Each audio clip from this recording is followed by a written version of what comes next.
자, 성경이 하는 중요한 역할들 중에 하나는 우리의 현주소를 알게 해주는 겁니다. 뭔가 진단을 하려고 하면은 다 그런 부분들의 기준이 있어야 되는 거잖아요. 예. 저도 이렇게 뭔가를 노트북 하나를 샀어요. 그걸 이제 갖고 다니는 파우치를 사려고 하는데, 사려고 하다 보니까 파우치가 노트북에 들어가야 되잖아요. 반대인가? 노트북이 파우치에 들어가야죠. 얘기해놓고 노트북이 파우치에 들어가려고 하는데 노트북 사이즈가 궁금해서 인터넷 찾아보면 될 텐데 그 생각을 못하고 한참 30cm 자를 찾았네. 이게 자가 없어가지고 또 막 여기 사무실 다니고 막 그러다가 인터넷에 물어보면 되잖아. 나중에 생각을 했는데 자가 있어야 이게 얼마나 크기가 되는 거야? 이게 다 눈대중으로 할 수도 있지만 이 기준이 있어야 그 모든 것들을 또 이렇게 스펙을 알 수 있는 거 아닙니까? 모든 게 다 기준이 있는데 우리의 삶도 보면은 각자의 삶이 다 다른 것 같아도 제가 신방을 하면 할수록 뭐냐면 사람들이 정말 비슷하더라. 정말 비슷하더라. 하다못해 MBTI 지금 좀 유행 지났나요? MBTI 보면은 이제 몇 가지 성향이죠? 8가지 성향으로 조합을 해가지고 그렇게 해서 이제 나는 ESTJ니 ISTJ니 ENFP니 이런 성향이 이렇게 있듯이 그리고 또 보면 또 맞잖아요. 이렇게 비슷하게 하나 이런 성향인 것 같아. 카테고리가 정해지듯이 사람들도 보면은 다 다른 것 같아 보여도 살아가는 삶이 굉장히 비슷한데 내 삶이라고 하는 게 제대로 가고 있는지 제대로 안 살고 있는지 이거를 지체들은 어떻게 판별합니까? 나는 되게 좋은 학교를 갔어요. 내 얘기 말고 그냥 예를 드는 거예요. 예를 들어 스카이를 내가 갔어. 되게 괜찮은 것 같아. 나 좀 멋있게 살았어. 근데 내 친구를 만났더니 이 친구는 하버드에 있다는 거야. 그럼 그 앞에 나는 어떻게 된 거야? 나는 뭐 했지? 저 친구는 저렇게 잘 될 동안에 나는 뭐 했나? 나중에 이제 청년들이 이렇게 지금은 여기 이렇게 초롱초롱하게 이렇게 풋풋하잖아요. 저처럼 이제 이렇게 작은 나이가 되면은 내 친구는 세상에 연봉이 얼마래? 내 친구는 또 어떻대? 아빠 집은 어떻대? 차는 뭐를 타고 다니는데 근데 나는 아직도 차 한 대 없고 그럼 나는 어떻게 사는 거예요? 물질이라는 재정적인 이런 수입이라는 기준으로 보면 그것도 여전히 많은 다른 기준들이 있죠. 근데 그 기준이라고 하는 것이 바른 것인가 그른 것인가 그거를 설정하는 게 굉장히 중요하잖아요. 마찬가지로 성경이 하는 가장 중요한 역할 중에 하나는 우리의 삶의 현주소를 알려줄 기준 역할을 합니다. 근데 그 중에 특히 사사기가 우리에게 오늘 읽은 사사기가 큰 교훈을 주는데 여기에 사사라고 하는 이 단어가 우리가 잘 안 쓰는 단어다 보니까 이게 사사들이 뭔가 하는데 사사가 영어 성경을 보면 judges, 재판하는 사람들이에요. 재판장, 그런 역할들을 하는 거죠. 사사기는 가나안 정복 이후에 이스라엘의 그 찬란한 역사와 대조되는 왕정시대 바로 직전에 그리고 또 광야에서 살다가 이스라엘 정복의 그 찬란함이 있죠. 그 승리의 그 사이에 암흑기 같은 이스라엘의 혼미한 때를 그리고 있는 게 이 사사기입니다. 사사가 몇 명이 등장을 하냐면 사사기에 12명의 사사가 등장을 합니다. 이스라엘 지파가 12지파였듯이 이 사사가 12명이 등장을 하는데 근데 사실 성경을 보면은 사사는 굉장히 애매한 존재예요. 왕도 아니고 그렇다고 재판장이라고 하지만 또 어떤 때 보면은 우리가 잘 아는 삼손 같은 사람 보면 전혀 재판장 같지 않죠? 힘쓰고 좀 약간 무식한 어리석은 이런 모습들이 굉장히 많은데 실제로 사사들을 보면은 굉장히 애매한 존재들입니다. 몇 명의 근데 사사기에 특징이 있어요. 몇 명의 사사를 제외하고는 우리는 사사 그러면 이 사사 주일학교에서부터 배웠지만 이 사사들이 이스라엘 전체를 다스린 게 아니고 한 지파만 거의 다스려요. 몇 명의 사사만 빼고는. 그리고 이 사람들이 왕과는 다르게 연속성이 없죠. 왕은 그 자식이 또 왕이 되고 또 왕이 되고 이렇게 이어가지만 그냥 여기는 그냥 되게 임시적인 존재입니다. 그러니 되게 애매하죠. 그리고 또 영적으로 봐도 사사는 아까 삼손 얘기를 들었듯이 건강한 사람들이 아닌 사람들이 많습니다. 영적으로.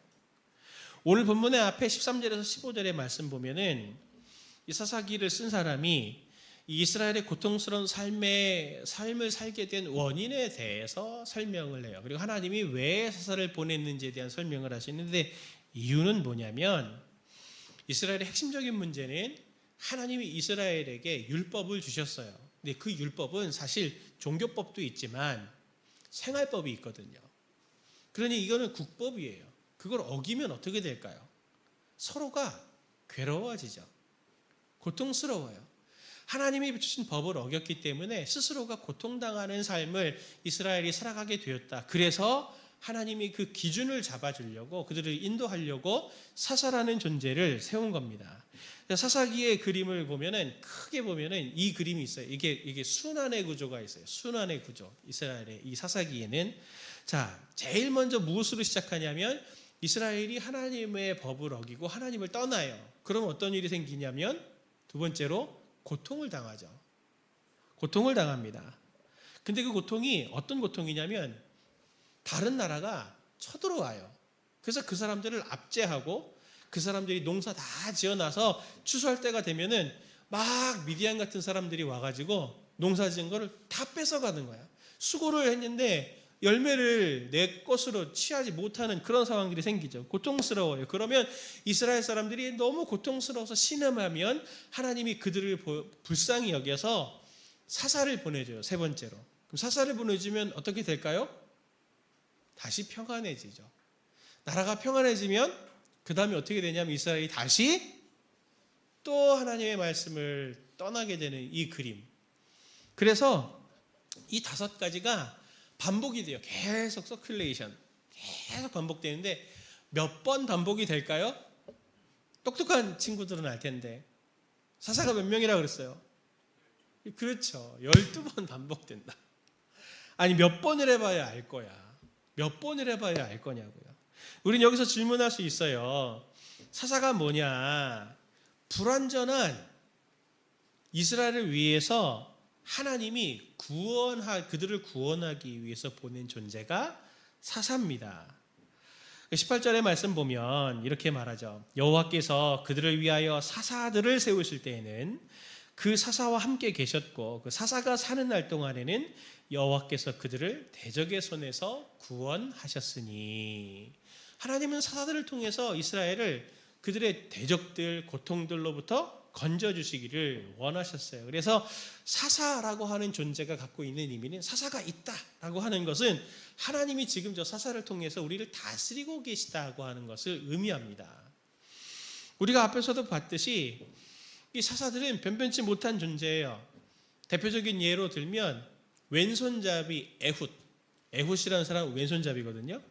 근데 왼손잡이는 아마 그런 노래도 있지 않나요? 누구지요? 이승환인가? 나는 왼손잡이야 했던 노래 있지 않나요? 그거? 누구지? 이거 말씀과 기도에만 전념해가지고 가수는 잘 몰라서 그런데 좀 웃어요. 개그를 하는 거였어요.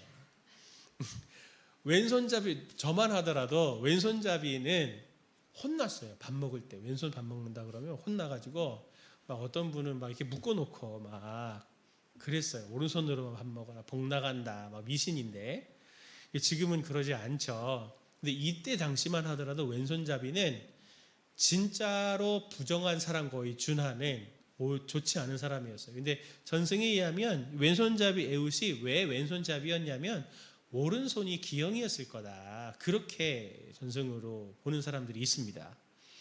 그 손말은 장애인이잖아요. 장애인 하나님이 사사로 쓰셨어요. 또 사사 중에 또 여자인 드보라가 있죠. 드보라 같은 사사. 여자들을 무시하는 게 아닙니다. 그때 당시의 문화에서는 남성 부계 중심의 사회였기 때문에 여성의 인권이 그만큼 뛰어나지 않았는데 하나님은 여자인 드보라도 사사로 하나님이 세우셨어요. 또 삼손 뭐 말할 나위 없지 않습니까? 철없는 삼손. 그리고 또 삼갈 같은 사사는 비이스라엘계 사람이에요. 그리고 또 기드온 같은 사람도 처백에서 난 자식이죠. 그러니 뭔가 왕이 되고 지도층이 된다 그러면 도덕적으로 보든지 체력적으로 보든지 어떤 면에서 보더라도 참 그럴듯한 사람들을 하나님이 선정하셨어야 되는데, 보면 다들 이렇게 몇 명 빼고는 그럴듯한 사람들이 별로 없다. 위인들이 될 수 없는 거죠. 위인들이 아니에요. 그런데 오늘 이러한 사사들과 사사기를 통해서 하나님이 말씀하고 싶은 게 두 가지가 있어요. 첫 번째가 뭐냐면 구원이라는 것, 평안이라는 것. 우리도 평안하길 바라잖아요. 이것은 위인들, 사람들의 능력들, 그런 것에 의해서 얻어지는 것이 아니라 하나님에게서 선물처럼 주어진다라고 하는 것을 말하고 싶어 하는 겁니다. 아까 얘기했듯이 삼손 같은 사람, 왼손잡이 에훗 같은 사람, 그리고 드보라 같은 사람, 상가 같은 사람은 지도층이 될 수 없어요. 기드온 같은 사람도 능력 있는 사람이 아니에요. 사회적으로 주도층이 아니라고요. 그런데 하나님이 그들을 통해서 이스라엘 전체에 평안도 주시고 한 지파에도 평안을 주시는, 그것은 이 사람들의 능력에 의해서 된 게 아니거든요. 그럼 그게 뭘 이야기해 주냐면 우리 지체들도 사실 평안하길 바라잖아요. 그리고 하나님께서 우리 지체들을 통해서 놀라운 일들을 일으켜가기를 꿈꾸고 있잖아요. 그 무엇으로 되겠습니까? 오늘 사사를 통해서 보여주는 것은 내가 열심히 노력하고 수고하는 것도 필요합니다. 그러나 그것으로 다 되는 것이 아니고 하나님이 함께 하실 때, 그리고 함께 하시는 그 사람을 통해서 하나님께서 진정한 평안을 주신다라고 하는 것을 보여줍니다. 지체들 저를 한번 봐주세요. 몇 년 동안 그래도 이렇게 설교를 들으면서 봤지만 제 성향이 약간 문과적이지는 않잖아요. 그렇죠? 나는 목사가 안 됐으면, 우리 애들이 물어봐서 아빠는 목사님이 안 됐으면 뭐가 됐을 거예요? 아주 옛날에 어릴 때 물어봤는데 제가 둘도 안 기다리고 뭐라고 했냐면, 아빠는 과학자가 됐을 거야. 생물학이나 화학이나 이런 거 했을 거야. 그랬는데 진짜 제가 그걸 좋아했고 아직도 기억해요. 이렇게 초등학교 때 과학실에 가가지고 실험하던 생각. 진짜 재밌더라고. 별거 아닌 실험이죠. 초등학생 때니까 실험이 엄청 위험하겠습니까? 리트머스 종이 이렇게 꽂아보고 이런 시험인데 엄청 재밌더라고요. 그래서 내가 그걸 너무 재밌다. 지들도 해봤죠? 안 재밌는 걸 재밌다고 하시네. 그런 눈빛인데, 자 보세요. 실험을 하는 이유가 뭐죠? 왜 실험을 해요? 실험을 했는데 같은 결과가 나왔다는 건 뭘 말하는 거예요? 사실 실험이라고 하는 건 관찰 현상이죠. 거기서 원리를 찾아내는 거지. 자연세계의 질서를 찾아내는 거 아닙니까? 진리를 찾아내기 위해서죠. 리트머스 종이 꽂았는데 얘가 하도 오래됐다.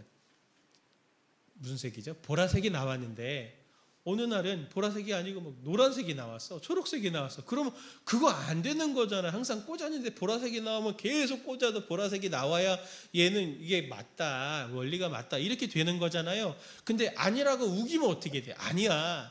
한 10,000번쯤 10만 번쯤 하면 그게 초록색이 될지도 몰라. 그런 사람이 있다고 하면 지세들 어떻게 할 거예요? 좀 믿어라. 바보같이 그러지 말고. 그래서 좀 조롱할 거 아닙니까? 제가 이 얘기를 왜 하냐면 사사기의 12번에 반복되는 그 죄의 구원의 이 사이클이 뭘 보여주는 거냐면 인생이라고 하는 것이 어떤 거다라고 하는 임상시험을 우리한테 보여주는 거예요. 모든 사람들이 하나님을 떠나면 이렇게 힘들어진다. 두 번째로 사사기가 보여주는 게 뭐냐면 하나님과 동행하심, 함께하심을 상징하는 사사가 있을 동안에 이스라엘이 평안하다가 그들이 없으면 다시 불행으로 돌아가는 12번의 반복을 통해서 우리가 여전히 하나님 없이 평안을 얻으려는 이 죄성의 특징을 성경은 우리에게 보여주는 겁니다. 하나님 없는 인생은 악순환의 연속이다. 그것들을 통해서 이 책을 읽는 당신들도 진짜 행복하고 싶으냐? 그러면 하나님 안에 있어야 된다. 제가 사진 하나 준비했어요. 한번 보여주세요. 무슨 시험일 것 같습니까? 실험. 이과적 기질을 발휘해서 인터넷 찾아봤어요. 가운데 자석이 있고 주변에는 나침반이 있죠? 저 바늘들이 어딜 향했겠어요? 물어보나 마나죠. 저 S 자격, 저 자석이 있는 데는 당연히 N쪽이 저기 달라붙을 거고 N쪽이 있는 데는 S가 붙을 거잖아요. 저 자석을 만약에 딱 떼내면 어떻게 될까요? 다 자석들이 자북을 가리키겠죠. 한 방향으로.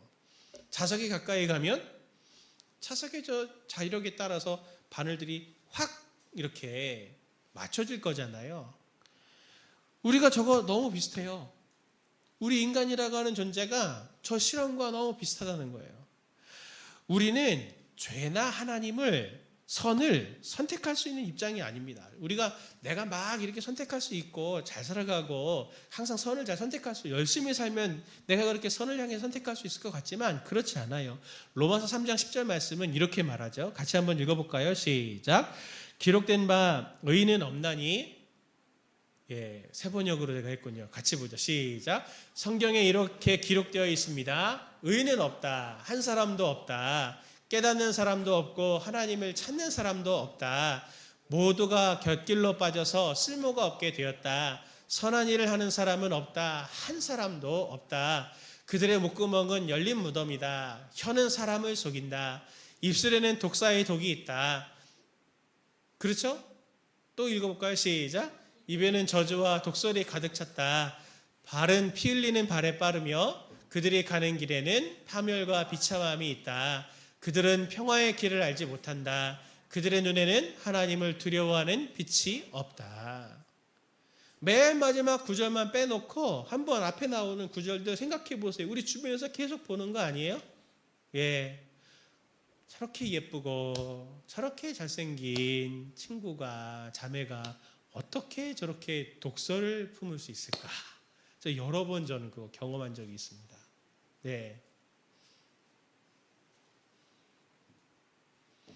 우리는 자연 형태로 놔두면 자석이 다 자북을 가리키듯이 저런 모습들을 가지고 있어요. 제가 여러분에게도 간증을 들었어요. 목사님, 우리 교회 얘기 아니에요? 전에 있던 교회. 권사님들, 집사님들 신방하잖아요. 어머님들. 우리 아들이 딸이 얼마나 저를 속썩이는지 아십니까? 어떻게 저한테 이렇게 함부로 하는지 아세요? 너무 자존심 상하고 너무 속상하고 내가 어떻게 그렇게 고생을 했는데 근데 그 자매를 그 형제를 교회에서 봤네? 어떨까요? 오, 내 딸이었으면 좋겠어. 너무 잘해.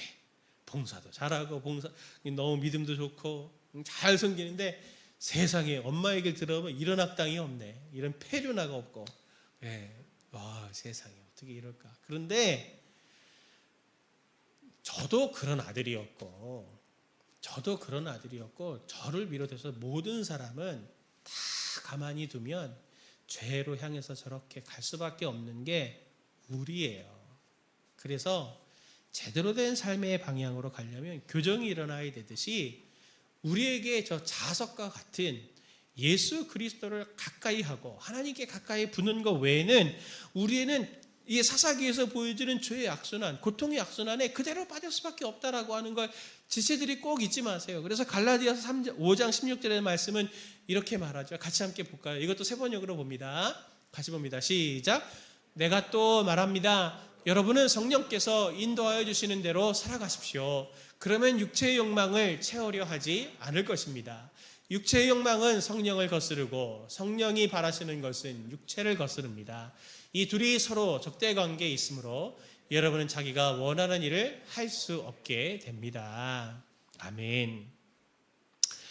우리말 성경, 우리 지금 개역 성경을 보면 너희는 성령을 따라 행하라. 그리고 성령님의 인도하심을 따르십시오. 라고 말할 때 이게 어떤 뜻이냐면 이런 뜻이에요. 우리 지체들 한번 장애인들, 시각장애인들 한번 보신 적이 있나요? 시각장애인들은 하얀색 그 지팡이를 가지고 다니잖아요.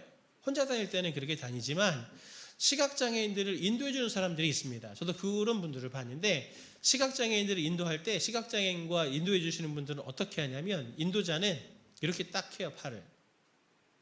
팔을 딱 이렇게 하면 시각장애인 여기를 이렇게 딱 잡죠. 그리고서 앞에 인도하는 사람이 천천히 그렇게 인도하죠. 그리고 계단 올라갈 때는 이 사람이 이렇게 팔이 올라갈 거잖아요. 그런 미세한 차이를 느끼면서 시각장애인이 계단을 오르기도 하고 내리기도 하고 길을 걸어가는데, 성령을 따라 행한다고 하는 것이 이 시각장애인 인도하는 분이 인도해 주는 것처럼 그렇게 인도를 따라간다는 뜻입니다. 성령님께 가까이 딱 붙지 않으면 잡은 팔을 놓지 않아야 잘 넘어지지 않고 걷게 되는 거죠. 우리는 우리 눈이 오늘 막 이렇게 아무리 똑똑하고 막 이런 것 같아 보이지만 실제로 우리는 한 치 앞도 모르는 인생이잖아요. 제 친구도 나랑 똑같이 고3 때 공부하던 친구는 저하고 같이 서약을 했어요. 야, 그 친구 이름은 강훈인데, 강훈아, 우리 고3이지만 주일은 공부하지 않기로 하자. 하나님 앞에 봉사를 하자. 그래서 그러자 해서 진짜 1년 동안 나는 고3 때 머리를 삭발을 하고, 그 친구는 그렇게는 하진 않았지만 둘이 봉사하면서 그렇게 1년을 지났는데, 그 친구는 프로그래머거든요. 그때 당시에 프로그래머는 잘 나가던 유망한 직종이었어요. 그러나 그 친구가 나올 때쯤 어떻게 됐을까요? 모두가 다 프로그래밍을 하고 있어. 이렇게 될지 몰랐지. 네. 지체들도 지금 비슷하지 않나요? 인생에 있어서 내가 사회에 나갈 때쯤이면 이게 이렇게 될 것 같아. 이게 유명할 것 같아. 전망이 좋을 것 같아. 무슨 주식이 좋을 것 같아. 부동산이 좋을 것 같아. 사람들은 다 그렇게 말하지만 인생 하루아침을 알지 못합니다. 심지어 내가 지금 어느 길로 가고 있는지 알지 못해요. 그래서 더 중요한 게 무엇이냐면 성령을 따라 걷는다. 성령님의 인도하심을 받는다는 것이 굉장히 중요한 거예요. 하나님은 지체들에게 우연히 지체들을 짓지 않으시고 하나님의 뜻과 계획 속에서 지체들을 지으셨고, 하나님이 지체들을 인도하시는 분이세요. 꿈을 주시고 비전을 주시고 하는데, 성령님의 인도하심을 받지 않으면 내가 그냥 한 치 앞도 모르는 내 생각과 짧은 경험으로 주변을 바라보면서 이게 좋을 것 같아요 라고 하다가 결국에는 시행착오와 많은 시간들을 허비하게 되는 일들이 일어나게 되는 거죠. 우리는 스스로 내가 누구냐라고 하는 부분에 자의식이 있어야 됩니다. 오늘 사사기가 12명의 사사를 통해서 한 치 앞도 모르지만 그 사람들, 사사 시대에 살던 사람들이 다 행복을 위해서 살고 싶었지 불행을 위해서 살고 싶었던 사람은 한 사람도 없었을 텐데, 그들에게 사사가 없어서 결국엔 그들이 고통으로 빠져들었다고 하는 것을, 그게 12번이나 반복되었다고 하는 것을 잊지 마세요. 하나님은 사사를 보내주세요. 우리에게 구약의 사사는 불완전한 존재들이지만 우리에게는 완전한 사사가 되시는 예수 그리스도와 성령님을 우리 지체들에게 하나님께서 보내주십니다. 그걸 선물로 받은 자들이에요.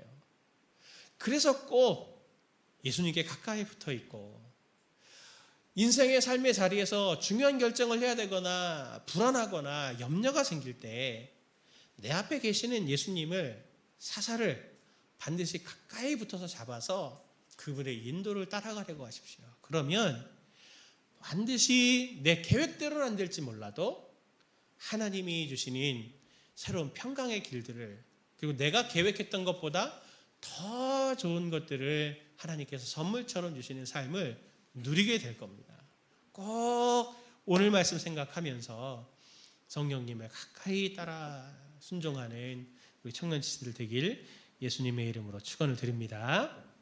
오늘 말씀 생각하면서 우리 찬양, 내 안에 주를 향한 이 노래 같이 찬양하고 우리 기도합시다.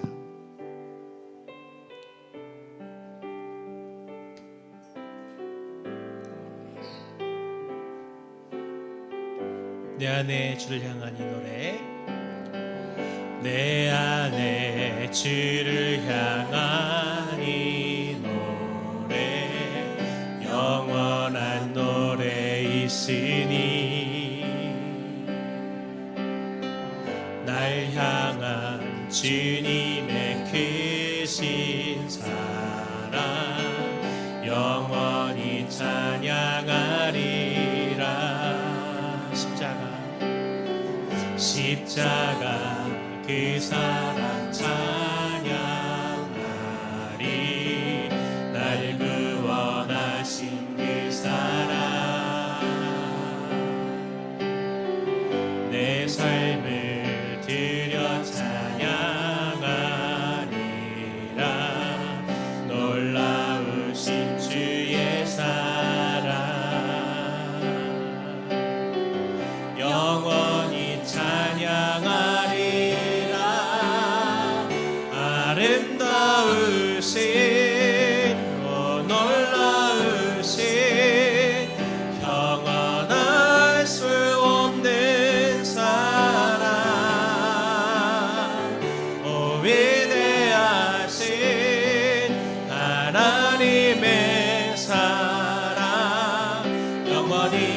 찬양하리.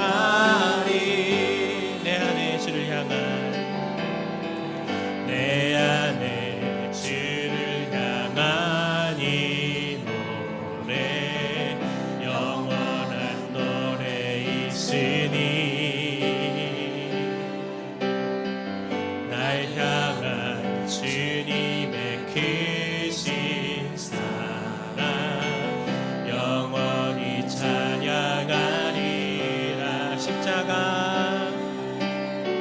십자가 그 사랑 찬양하리.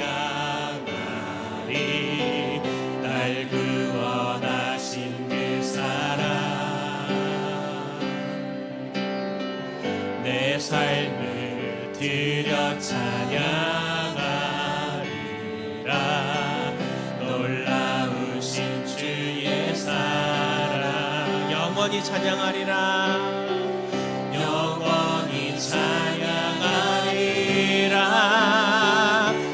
아름다우신 오 놀라우신 영원할 수 없는 사랑 오 위대하신 하나님의 사랑 영원히 찬양하리. 주와 같은 분 없네. 주와 같은 분은 없네. 이 세상 그 누구도 주와 같은 분은 없네.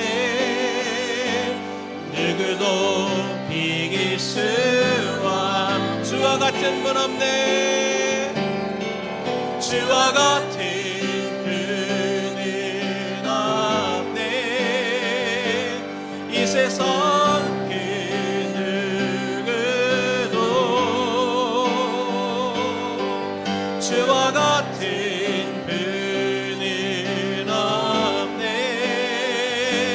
누구도 바꿀 수 없네. 오 놀라우신 아름다우신 오 놀라우신 영원할 수 없는 사랑 오 위대하신 하나님의 사랑 영원히 찬양하리. 이 시간 우리 말씀 생각하면서 우리 간절히 기도합시다. 사람들이 다 행복해지고 싶어 합니다. 그러나 다들 맹인과도 같아서 자기의 길을 걸어갈 때 불안해하면서 한 걸음씩 한 걸음씩 걸어가게 되고 또 그 안에서도 늘상 여러 시험과 환난과 넘어짐 속에 우리가 빠지지 않습니까? 그러나 주님은 사사들과 같이 우리 앞에 서 계셔서 우리를 인도하시는 주님이십니다. 너희는 성령을 따라 걸어가십시오. 살아가십시오. 주님께서 우리에게 성령님을 보내주신 이유는 바로 우리 행복과 우리의 평안을 위해서입니다. 하나님, 내 삶에 걸어가는 길들 하나님께서 인도하시는 줄을 믿습니다. 하나님, 저에게 은혜를 주셔서 성령님을 가까이 하고 그분의 인도 따라갈 수 있는 하나님 영적인 능력을 또 저희들에게 믿음을 더해달라고 같이 함께 통성으로 기도합시다. 하나님 아버지, 우리 시대들에게 하나님, 우리 젊은 청년들에게 하나님 아버지께서 오늘 말씀을 통하여 성령님을 따라 행하고자 하는 마음을 더하여 주옵소서. 하나님, 세상의 가치로 보면 이 믿음의 원리들은 안 맞는 것 같고 어리석은 것 같고 또 효과적이지 않은 것 같아 보일 수 있지만 정말 하나님 다른 세계를 알지 못하기 때문에 그 어리석은 결정들을 해나가는 하나님 그 길들을 따라가지 않는 우리 신을 되게 하여 주옵소서. 사사기의 12번의 시사 이야기들을 통하여서 인생이 하나님이 인도하시지 않으면 이렇게 불행해지고 실패와 낙담과 고통이 더 뛰어갈 수밖에 없다라고 하는 것을 12명의 이 사람들을 통하여 이스라엘 사람들을 통하여 임상으로 보여주시는데 하나님, 우리 세대들에게 우리의 스사가 되시고 인도자가 되시는 예수 그리스도를 가까이 하나님 따라가고자 하는 우리 친구들 되게 해주시기를 원하오니 특별히 특별히 하나님 오늘 우리 지체들 가운데 불안과 염려가 있고 또 미래에 대한 하나님 많은 고민이 있는 지체들에게 걱정하지 마라. 내가 너를 인도할 것이니 내가 너를 인도할 것이니 나와 함께 하지 않으련 주님께서 오늘 말씀하시며 주님의 인도하라 따라가는 우리 지체들 될 수 있도록 믿음을 더하여 주시고 하나님께서 그들에게 널 성령님을 따라 행하는 하나님 새 힘을 더하여 주옵소서. 그렇게 행하실 주님을 믿고 신뢰하며 예수님의 이름으로 기도합니다. 하나님 아버지, 성령 하나님은 우리와 함께 계십니다. 주님께서 그분을 저희들에게 보내실 때는 이 세계를 지으신, 그래서 이 세계를 가장 잘 아시는 우리 창조주 하나님의 능력으로 우리를 인도하시기 위해서 성령님을 보내신 것입니다. 사사기를 통해서 하나님 이 12명의 사사 이야기를 통해 온 이스라엘이 그렇게 똑똑하고 행복을 위해서 살았지만 자기 힘으로는 아무것도 할 수 없었음을 하나님 저희 지체들이 깨달아 알게 해주시고 그들이 빠졌던 함정에 저희도 빠지지 않게 하여 주옵소서. 그리고 주님께서 저희들에게 보여주시는 것처럼 성령을 따라 행하라. 그리하면 육체의 욕심을 이루지 않을 거다. 생명의 길을 걸어가게 될 거다. 내가 너에게 지은 창조의 목적대로 이끌어갈 것이다 라고 하는 것을 하나님 신뢰하게 하여 주셔서 그 성령님을 더 사모하고 주님께 가까이 붙는 우리 지체들 되게 하여 주옵소서. 그렇게 행하실 주님을 신뢰하옵고 이제는 우리 주 예수 그리스도의 은혜와 성부 하나님의 극진하신 사랑과 성령 하나님의 교통하시고 돌보시고 인도하시는 놀라우신 은총이 오늘 사사시대의 이스라엘들처럼 저희들이 동일한 그 실패를 경험하지 않고 성령님을 가까이 따라 행하며 성령께서 주시는 그 인도를 따라 평안을 얻기를 마음에 다짐하는 모든 사랑하는 청년들과 그들의 가정과 우리 공동체 지체들 머리머리 위에 이제로부터 영원토록 함께 계시기를 간절히 축원하옵나이다. 아멘.